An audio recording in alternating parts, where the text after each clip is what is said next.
The beginning of awakening for many people is the ability to see these are the kinds of thoughts that are habitually I tend to think, or rather, that habitually tend to arise in my mind.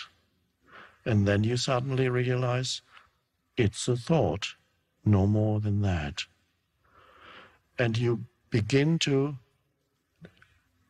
no longer believe in every thought that comes, every judgment, every interpretation about yourself, what you're telling yourself about your life. Now, in some cases, you may be telling yourself good things. Some people have thought structures in their mind where they have an exaggerated opinion of themselves. They are telling themselves that they are a great, unrecognized genius, far superior to anybody they've ever met. And nobody recognizes them because they're all too stupid to recognize them. This actually is not uncommon in some people.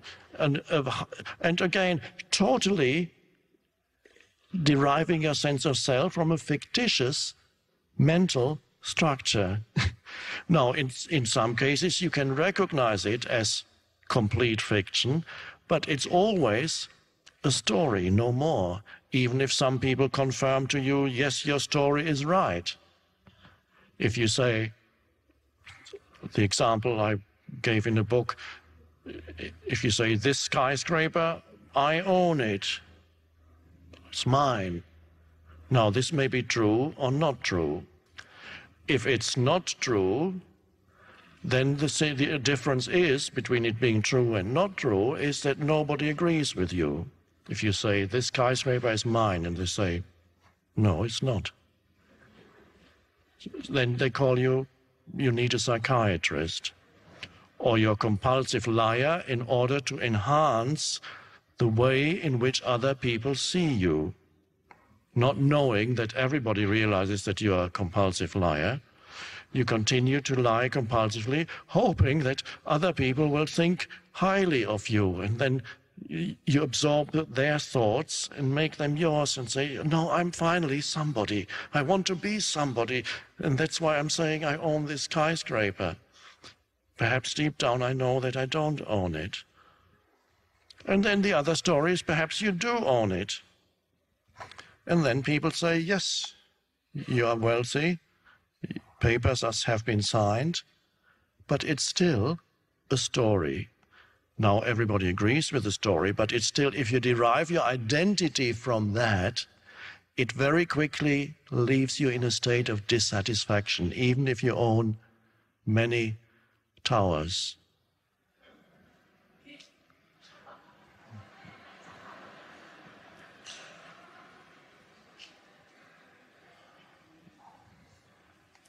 It's all to do with the movement deriving your sense of who you are from mind movement. So you realize certain habitual thoughts. Okay, when you're no longer identified, the thoughts gradually lose their power over you. And then you stop telling yourself who you think you are, because you realize this story, yes, you know, you don't need to forget your past, but that is not who I am. So the retelling of things from your past in order to keep up your identity doesn't happen then anymore. And more as the disidentification happens between, now what actually is happening here? When we say you begin to disidentify from thought. Okay. First, the thought came in and said, I am such and such a person, I'm this, I'm the greatest, or I'm no good. It doesn't matter which. I'm no good at anything, or I'm better than anybody else. It makes no difference what you think there. And then suddenly you realize that as a thought, a thought, a comparative thought. You compare yourself. When you can see a thought, who are you? You're not the thought anymore. You're the presence behind the thought. The presence behind the thought is not thinking, it just is aware of the thought. It's like a mirror or a light that shines on the thought, so to speak, just words. A light that shines on the thought. And that is, you are now present. You are now present, and within the presence, there may still be certain mind activity, but it's not, you're not imprisoned in it anymore. It's not overpowering you anymore and saying, you don't, there's no longer the self in it. The sense of self is then no longer in the movement of thought, which means your entire personal history is not really relevant to the sense of who you are. Yes, you still remember what happened in the year so-and-so, such and such, what he said, he did, my ex-wife, my ex this, did that. But you no longer believe in the stories, say, he did that to me, and I'll never forgive him for this, what dreadful things he did to me. That's a story. You recognize it as a story, and you recognize the addiction behind it because it keeps the ego going.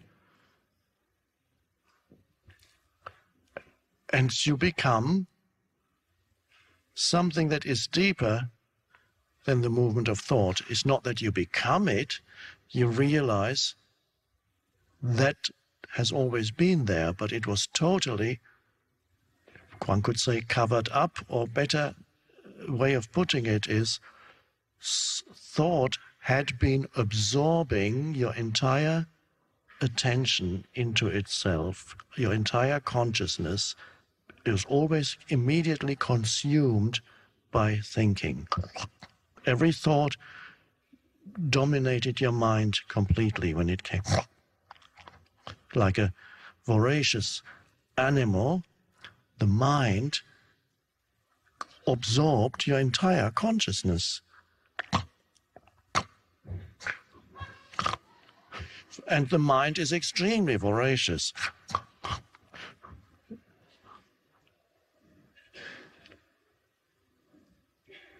And then suddenly the consciousness that you are separates itself from the form of thinking.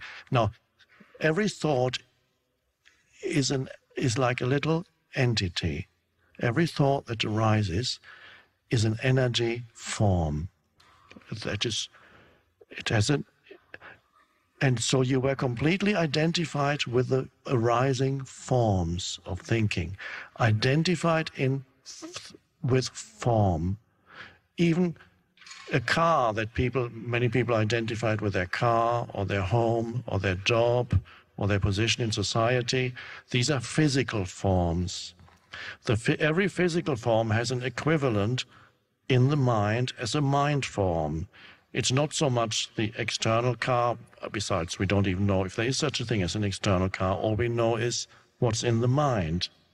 So this could all be a dream, but that's fine. It is a kind of dream. You disidentify from form. So before, your entire sense of self was trapped in one form or another, always to do with thought form ultimately, because even the car becomes a thought form. This is my Rolls Royce or whatever. My position, my knowledge, consisting of lots of accumulated thought forms. This is my knowledge, my this, my that. And then something separates, and there is just a sense of pure presence. And this is the access point. This is the present moment into that state of consciousness. And the present moment is also the exit point out of the dysfunctional state of consciousness, which lives and thrives on time and, of course, identification with thinking. So the present moment is the way out of the egoic pseudo-self, and it is the way into that dimension where you recognize yourself as simply a timeless presence.